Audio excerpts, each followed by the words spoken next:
Ate, pabili po. Ano yon? May Mountain Dew po kayo? Meron.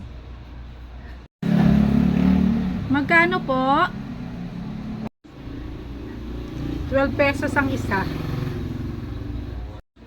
Ipa-plastic po ba? Sige po ate, paki-plastic na lang po.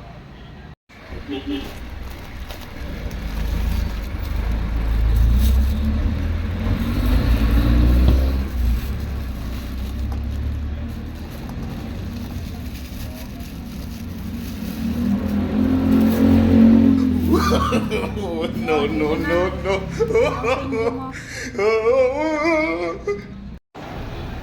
Ano ba yan ate? Bakit yan niyo po nilagay? Sabi ko po paki-plastic, hindi po ganyan.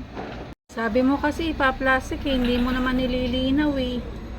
Kaya nilagay ko sa plastic.